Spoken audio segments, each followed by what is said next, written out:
Hello, third grade. It's Miss Williams, and I'm going to be reading Because of Winn Dixie for you.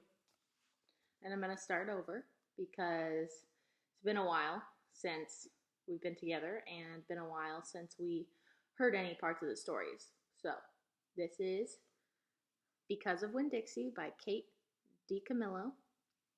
And I'm going to start with Chapter 1. My name is India Opal Balani. And last summer, with my daddy, the preacher, he sent me to the store for a box of macaroni and cheese, some white rice, and 2 tomatoes. And I came back with a dog. This is what happened. I walked into the produce section of the Winn Dixie grocery store to pick out my 2 tomatoes, and I almost bumped right into the store manager. He was standing there, all red-faced, screaming and waving his arms around. "Who let a dog in here?" he kept on shouting. "Who let a dirty dog in here?" At first, I didn't see a dog. There was just a lot of vegetables rolling around on the floor, tomatoes and onions and green peppers, and there was what seemed like a whole army of Winn Dixie employees running around, waving their arms just the same way the store manager was waving his. And the dog came running around the corner. He was a big dog, and ugly, and he looked like he was having a real good time. His tongue was hanging out, and he was wagging his tail. He skidded to a stop and smiled right at me. I had never before in my life seen a dog smile, but that's what he did. He pulled back his lips and showed me all his teeth. Then he wagged his tail so hard he knocked some oranges off the display, and they went rolling everywhere, mixing in with the tomatoes and onions and green peppers. The manager screamed, "Somebody grab that dog!" The dog went running over to the manager, wagging his tail and smiling. He stood up on his hind legs. You could tell that all he wanted to do was get face to face with the manager and thank him for the good time he was having in the produce department. But somehow, he ended up knocking the manager over. And the manager must have been having a bad day because lying there on the floor, right in front of everybody, he started to cry. The dog leaned over him, real concerned, and licked his face. "Please," said the manager, "somebody call the pound." "Wait a minute," I hollered. "That's my dog. Don't call the pound."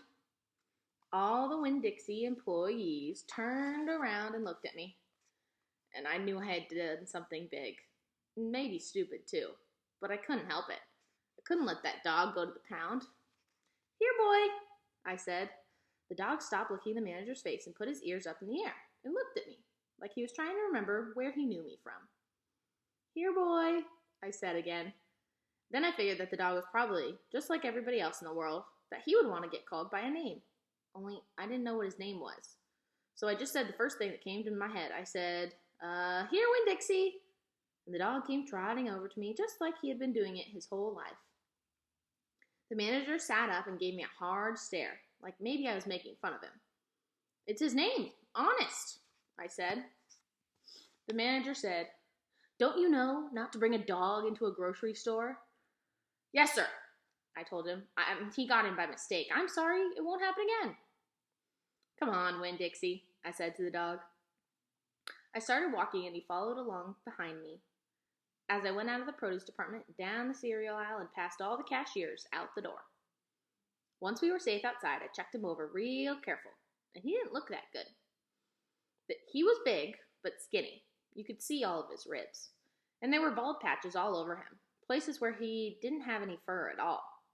Mostly, he looked like a big piece of brown carpet that had been left out in the rain. "You're a mess," I told him.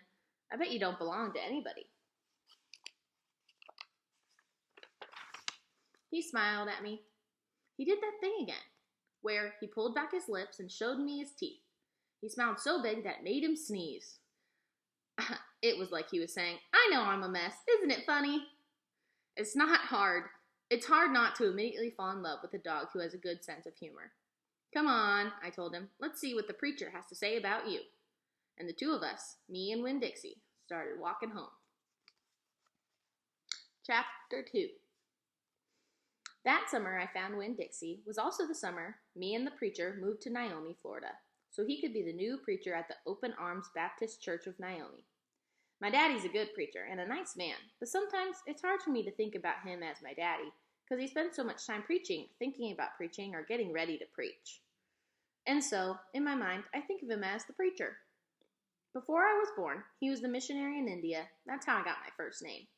But he calls me by my second name, Opal, because that was his mother's name. And he loved her a lot. Anyway, while me and Winn Dixie walked home, I told him how I got my name, and I told him how I had just moved to Naomi. I also told him about the preacher and how he was a good man, even if he was too distracted with the sermons and prayers and suffering people to go to grocery shopping. But you know what? I told Winn Dixie. You're a suffering dog, so maybe he'll take to you right away. Maybe he'll let me keep you. Winn Dixie looked up at me and wagged his tail. He was kind of limping, like something was wrong with one of his legs. And I have to admit, he stunk. Bad. He was an ugly dog, but already I loved him with all my heart. When we got to the Friendly Corners trailer park, I told Winn Dixie that he had to behave right and be quiet, because this was an all-adult trailer park, and the only reason I got to live in it was because the preacher was a preacher, and I was a good, quiet kid. I was what the Friendly Corners trailer park manager, Mr. Alfred, called an exception. And I told Winn Dixie he had to act like an exception too. Specifically, I told him not to pick any fights with Mr. Alfred's cat or Mrs. Dwetler's little yappy Yorkie dog, Samuel. Winn Dixie looked up at me while I was telling him everything, and I swear he understood. Sit, I told him when we got to my trailer. He sat right down. He had good manners. Stay here, I told him. I'll be right back. The preacher was sitting in the living room, working at the little fold-out table. He had paper spread all around him, and he was rubbing his nose, which always means he's thinking hard. Daddy, I said. He said back. Daddy, do you know how you always tell me that we should help those less fortunate than ourselves? He said. He rubbed his nose and looked at his papers. Well, I said, I found a less fortunate at the grocery store. Is that right? He said. Yes, sir, I told him. I stared at the preacher really hard. Sometimes he reminded me of a turtle hiding inside its shell, in there thinking about things and not ever sticking his head out into the world.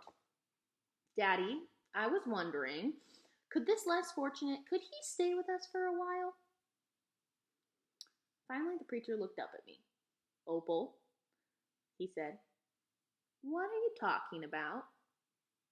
I found a dog, I told him, and I want to keep him. No dogs, the preacher said. We've talked about this before. You don't need a dog. I know it, I said. I know I don't need a dog, but this dog needs me. Look, I said. I went to the trailer door and I hollered, Winn Dixie! Winn Dixie's ears shot right up in the air, and he grinned and sneezed, and he came limping up the steps onto the trailer and put his head right in the preacher's lap, right on top of a pile of papers. The preacher looked at Winn Dixie.